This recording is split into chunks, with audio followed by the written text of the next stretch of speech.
It is time for my Christian review of regular books and no spoiler review of Daisy Darker by Alice Feeney.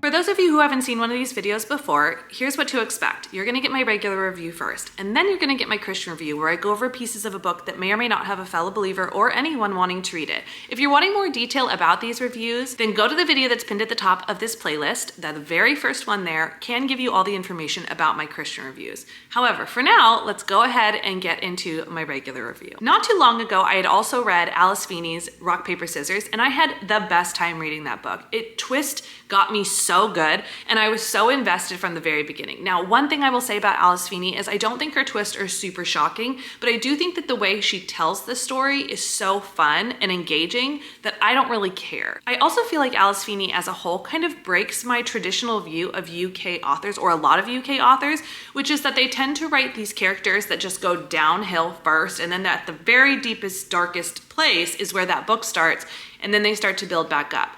I think that Alice Feeney does this really well, where even when she does have that as a storyline or a plot line, it's not so deep down that they're digging themselves way out. Now coming back to Daisy Darker, I think that this book was so interesting. I was engaged from page one. I wanted to know what happened. It reminded me a lot of like One by One by Ruth Ware or And Then There Were None by Agatha Christie. I think that it has that very much like one's being plucked off at a time, and it has a very fun psychological thriller feel.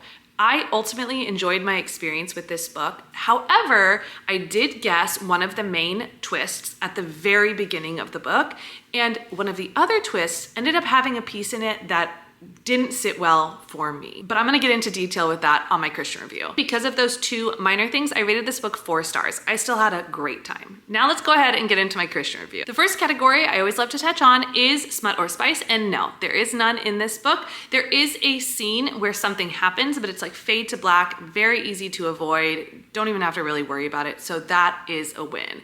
There might be some minor like upper body touching described in that scene, but nothing descriptive other than that. So that was a good one. The second category is explicit language, and no, not really.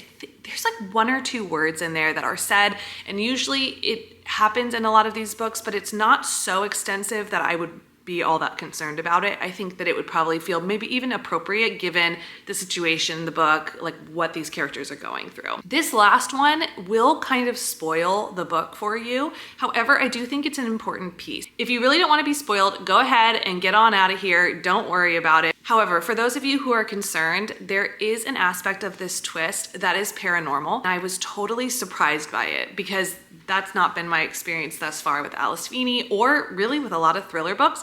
And nothing in the literature showed me that it was paranormal, so I was shocked. I prefer not to read paranormal thrillers or anything like that. And although it wasn't extensive and like the way a normal paranormal thriller is, I still think that it was there. And so it's just something to keep in mind. I think that other than that one category, and if that's not for you, that's not for you. But I think if you are okay with that, then the right age is about 15 and up. There's nothing else that's really all that dark or twisty or inappropriate. And I think that a 15-year-old, 16-year-old probably have a great time reading it.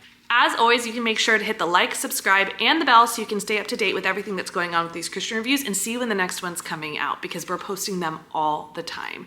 Also, we don't want to end the conversation here. We'd love to hear your comments down below, or we'd love to have a conversation via email, and you can email us at hello@trochia.org. I'll see you on the next one.